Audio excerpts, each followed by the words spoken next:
bagus ya, bagus sekali ya dari hasil penggunaan. Jadi tanaman itu akan berkembang.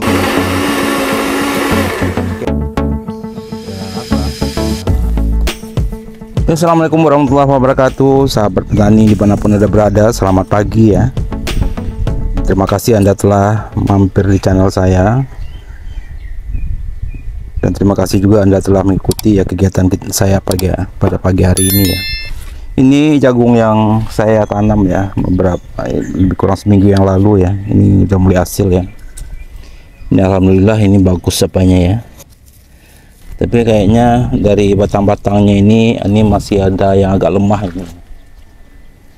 Jadi artinya tanaman ini bisa dapat dipastikan itu adalah mungkin kekurangan silika ya tanah ini ya. Jadi salah satu tanah yang kurang silika ini adalah yang batang itu suka rebah seperti ini ya. Jadi nanti kita akan coba aplikasikan silika dengan bersama dengan penggunaan pupuk vegetatif ya. Jadi ini besok rencana kita akan coba pupuk ya. Ini sudah bisa kita pupuk dengan vegetatif ya. Tapi alhamdulillah tanahnya pun juga masih bagus ya, bagus sekali ya. Dari hasil pembenahan tanah yang kita buat itu sangat remah sekali ini ya. Samping kita juga memberikan pembenahan tanah yang bionuklir itu.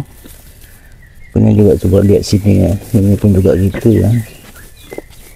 Ya luar biasa, padahal ini dulu keras sekali ya. Nah, sengaja saya berikan mulsa organik seperti ini. Maksudnya itu adalah untuk apa? Untuk menghalangi tumbuhnya gulma ya. Jadi ini yang jadi masalah setiap kita bertanam, ketika awal-awal bertanam ini adalah masalah gulma ini ya. Karena kita cukup repot ya, 2 atau 3 hari saja kita biarkan ya gulmanya sudah tumbuh ya. Kadang-kadang ada yang seperti ini contohnya ya. Nah, ini tanaman kita tumbuh, dia pun juga tumbuh seperti ini ya. Nah, ini mereka cepat sekali ya gulma ini ya. Walaupun tadinya dengan harapan memberikan mulsa organik ini dia terlindung dengan matahari, dia gulmanya itu tidak tumbuh ya, tapi kenyataannya dia masih tetap tumbuh ya. Nah, kalau kondisinya udah seperti ini, kita serba susah ya. Kalau kita gunakan herbisida yang kimia, nah ini justru akan merusak tatanan sistem yang kita buat ya. Kita sengaja dulu awalnya membangun sistem ini, membangun sistem. Kenapa kita kasih pembenahan tanah itu? Agar mikroorganisme yang ada di dalam tanah ini hidup ya. Sehingga mikroorganisme itulah nanti yang akan mencoba mengurai seluruh unsur-unsur hara yang ada dalam tanah ya. Termasuk unsur hara yang akan kita berikan ke dalam pupuk kita ya. Nah, tapi dengan tumbuhnya gulma ini ya kita menjadi sulit ya, karena memang kita tidak mungkin bisa setiap waktu setiap saat untuk menyabutnya seperti ini ya. Jadi kalau seideal itu memang dicabut ya sebenarnya. Gulma ini tidak boleh sebenarnya diracun ya, karena gulma ini sebenarnya juga nutrisi ya, bisa kita kembalikan nutrisi, karena kita tahu ya gulma ini mempunyai unsur N yang juga tinggi ya. Nah, tapi kan kita sering pasti tidak akan sabaran ya kalau misalnya kita selalu untuk menyiangi dan mencabuti gulma-gulma yang seperti ini ya. Nah, tapi kalau kita biarkan, dia nanti akan bersaing untuk memakan unsur hara yang dalam tanah ini dengan tanaman kita ya. Nah, kalau seandainya kita kasih herbisida kimia, nah, ini pasti bukan hanya membunuh gulma ya, tapi juga membunuh dari mikroorganisme yang telah kita pelihara ini ya. Maka sia-sia kerja kita itu ya.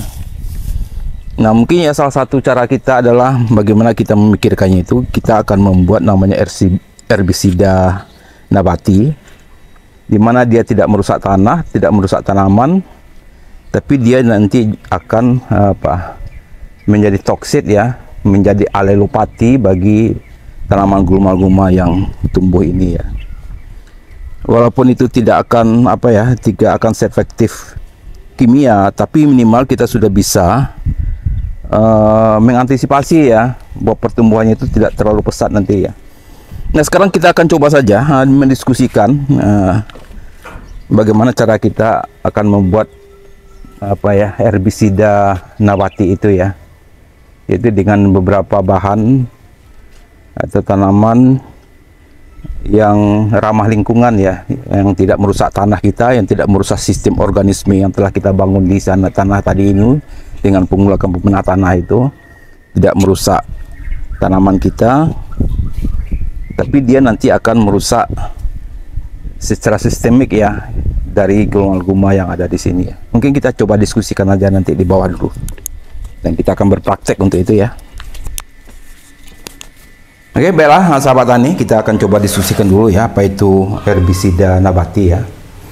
Jadi sebenarnya herbisida nabati ini adalah unsur-unsur tanaman yang mempunyai senyawa kimia organik yang sifatnya adalah toksik ya. Toksik itu adalah racun bagi tanaman lainnya.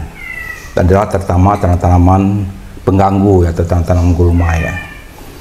Nah, sekarang kita ingin membahas apa saja dari tanaman-tanaman itu yang memiliki senyawa kimia yang bersifat toksik ya untuk tanaman gulma ya. Dan nanti senyawa kimianya itu nanti akan kita gunakan untuk membuat pestisida nabati ini ya. Nah, sebenarnya herbisida. Oh, maksudnya adalah bukan pestisida, adalah herbisida nabati ini ya.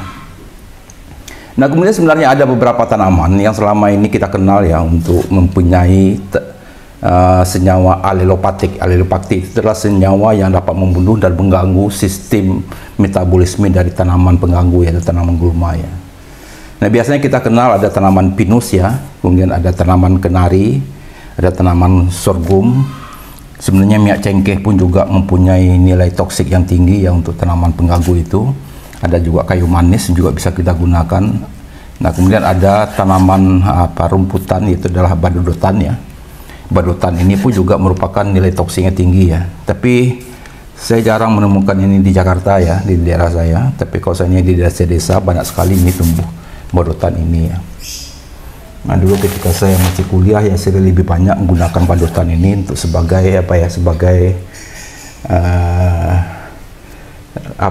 sebagai uji coba kami untuk memberikan toksik kepada tanaman lainnya. Nah, kemudian untuk ini karena saya di Jakarta itu lebih gampang menemukan dari sekian tanaman ini adalah tanaman kenari ya. Karena kenari ini di sekitar kantor saya itu ada tumbuh banyak ya, karena biasa ditanam dulu kenari. Nah, sebenarnya kenari ini adalah tanaman yang paling tinggi memiliki nilai alelopatiknya ya, di samping tanaman-tanaman yang lainnya, termasuk dari pinus, sorghum, kayu manis, cengkeh, dan atau badotan ini ya. Makanya pada pagi ini kita akan coba diskusikan bagaimana kita bisa memanfaatkan ya tanaman kenari ya. Mudah-mudahan ada juga di tempat Anda semua. Ini sebenarnya adalah sangat bisa kita jadikan sebagai herbisida nabati ya. Kenapa kenari memiliki bisa kita jadikan itu? Karena kenari ini mempunyai senyawa kimia yang namanya jonglon. Nah, ini sebenarnya jonglon ini. Jonglon inilah yang sangat luar biasa ya, nilai toksik atau nilai alelopatinya. Jadi makanya kalau kita lihat ya, kalau di mana kenari tumbuh, maka di sekitar 2 meter, 5 meter di sekitar tanaman itu tidak akan ada tumbuh tanam yang lain ya. Kenapa? Karena seluruh dari tubuh tanaman itu, baik itu daun maupun batang maupun akar, itu memiliki senyawa kimia yang namanya jonglon ini ya. Jadi senyawa kimia yang bersifat toksik. Toksik itu adalah racun bagi gulma atau tanaman yang ada yang di sekitarnya ya. Nah, itu kehebatan dari kenari ini. Nah, mungkin selama ini kenari itu kita anggap tidak ada gunanya ya. Nah, kadang-kadang memang dia punya buah ya, tapi buahnya pun juga signifikan untuk kita bisa manfaatkan ya. Nah, tapi sebenarnya kenari itu bisa kita manfaatkan dari tadi itu ya, dari kita bisa mengekstrak namanya senyawa jonglon ini yang sebenarnya fungsinya itu adalah untuk sebagai herbisida nabati ya bagi tanaman kita ya. Nah, cuma sistem bekerja jonglon ini atau toksik dari senyawa kimia jonglon ini itu adalah sifatnya adalah sistemik ya. Jadi adalah dia tidak membunuh langsung, jadi sistemik. Jadi dia tidak membunuh, tapi dia melakukan proses ya, proses merusak. Jadi yang rusaknya itu adalah merusak namanya fotosintesis ya. Jadi ketika nanti kita akan aplikasikan ke tanah, dia nanti kena dengan apa? Dengan tanaman gulma ini, dia akan merusak, mengganggu fotosintesis yang ada di tanaman itu, terutama di daun dan batangnya ya, yang ada di kloroflasnya itu ya. Nah, sehingga tanaman itu ya sulit untuk memasak nutrisi makanannya ya, sehingga lama-lama dia akan mati. Nah, kemudian dia juga bisa merusak dinding sel ya. Kita tahu bahwa dinding sel ini adalah kunci utama dari perkembangan tanaman ya. Jadi tanaman itu akan berkembang dari proses pembelahan diri, pembelahan sel. Kalau seandainya tidak terjadi pembelahan sel, maka tanaman itu tidak akan tumbuh besar ya. Nah, ini akan bisa dilakukan oleh namanya senyawa Junglon ini ya.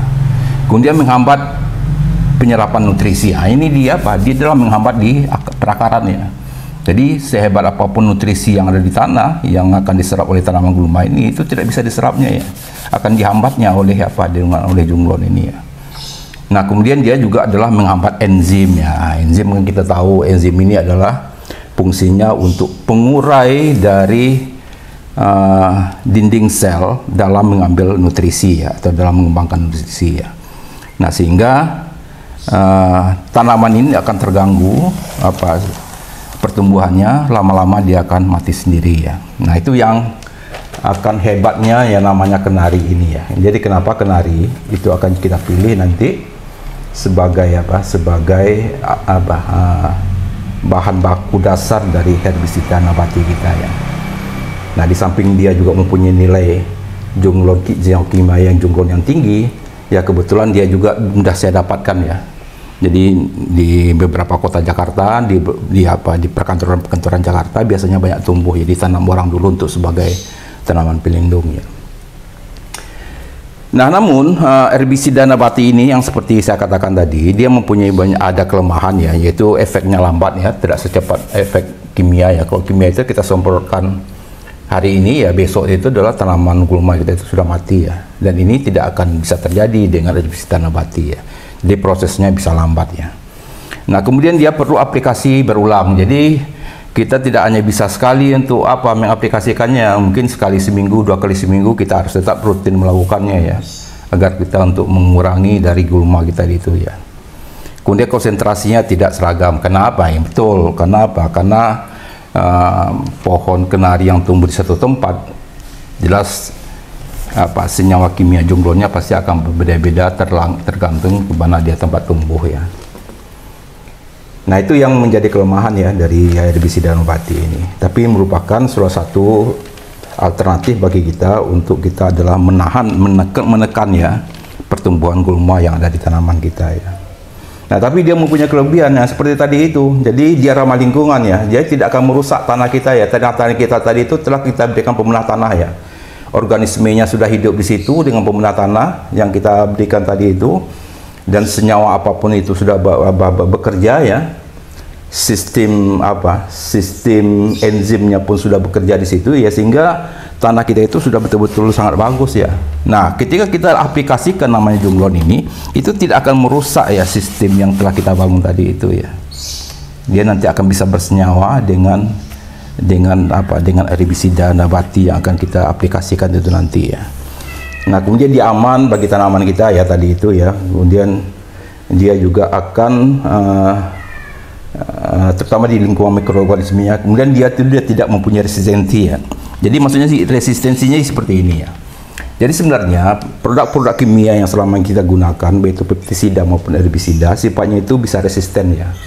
Jadi tanaman itu ketika kita aplikasikan pestisida A, lama-lama tanaman kita itu bisa kebal ya dengan dengan pestisida itu. Jadi bisa jadi beberapa waktu kemudian ya pestisida yang kita berikan, yang merek yang kita berikan itu ya tidak ngefek lagi ya terhadap tanaman itu ya. Nah, tapi untuk yang namanya senyawa nabati ini tidak akan terjadi seperti itu ya.